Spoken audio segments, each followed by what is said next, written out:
नमस्ते और स्वागत है। आज हमारे पास हैं 2025 विश्व मुक्केबाजी कप के नतीजे। ये ब्राजील के फोज डो इग्वाशू में हुआ था हाल ही में। जी। और इसमें 19 देशों के करीब 130 से ज्यादा मुक्केबाज थे।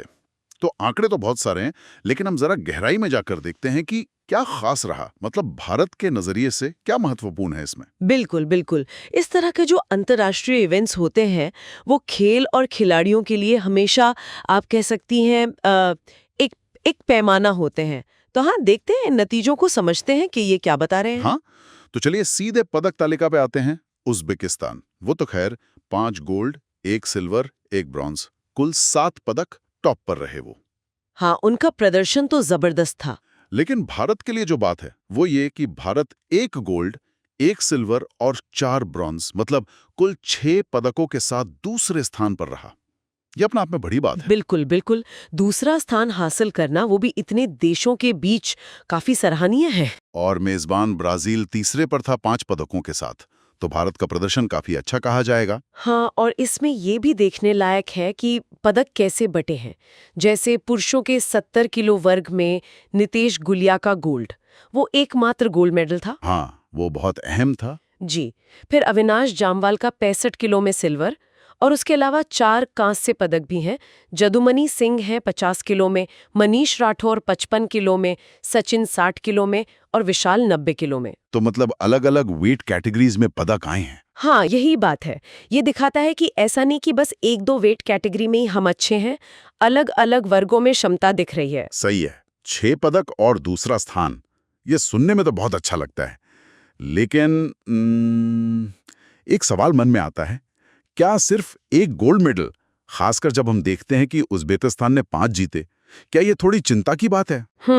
या फिर जैसा आपने कहा कि भाई ये अलग अलग वर्गों में जो पदक आए हैं ये प्रतिभा की गहराई दिखा रहा है, तो क्या हमें इसे सकारात्मक रूप से ही देखना चाहिए? देखिए, ये सवाल बहुत वाजिब है और शायद दोनों बातों में थोड़ी थोड़ी सच्चाई है। जाहिर है, गोल्ड मेडल हमेशा ज्यादा हो तो अच्छा लगता है। हाँ। 5 गोल्ड के सामने 1 गोल्ड थोड़ा कम लगता है। हाँ। लेकिन हमें ये भी देखना होगा कि हर टूर्नामेंट अलग होता है। सही। कंपटीशन का लेवल, कौन से बॉक्सर आ रहे हैं, ये सब मायने रखता है। और 6 पदक जीतना, जिसमें इतने सारे अलग अलग वेट कैटेगरीज शामिल हैं, सही। ये दिखाता है कि कई भारतीय बॉक्सर पदक के काफी करीब पहुंचे, उनमें वो पोटेंशियल है।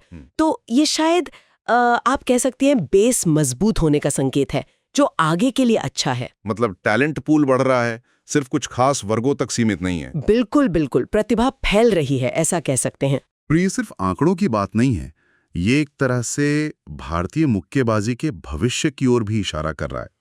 मतलब इन नतीजों को हम आगे की तैयारी, रणनीति, उस लिहाज से कैसे देख सकते हैं? हाँ बिल्कुल, ये नतीजे एक तरह का फीडबैक है ना। अलग अलग वेट कैटेगरी में पदक आना, ये बताता है कि शायद ट्रेनिंग प्रोग्राम्स, टैलेंट आइडेंटिफिकेशन, वो सही दिशा में जा रहे हैं। ओके। अब सवाल ये उठता है कि इस प्रदर्शन को, मतलब एक गोल से आगे कैसे बढ़ाया जाए। क्या कुछ खास वेट कैटेगरीज हैं, जैसे जहां सिल्वर या ब्रॉन्ज मिला, क्या उन पर और ज्यादा फोकस करने की जरूरत है? हाँ हाँ। या फिर एक ओवरऑल अप्रोच रखते हुए सभी स्तरों पर टैलेंट को और निखारने की जरूरत है? और हाँ, एक दिलचस्प सवाल ये भी है कि इस तरह के वर्ल्ड कप जैसे टूर्नामेंट का प्रदर्शन, वो ओलंपिक या वर्ल्ड चैंपियनशिप जैसी जो बड़ी प्रतियोगिताएं हैं, उनमें सफलता का कितना पक्का संकेत माना जा सकता है? इस पर भी सोचना होगा।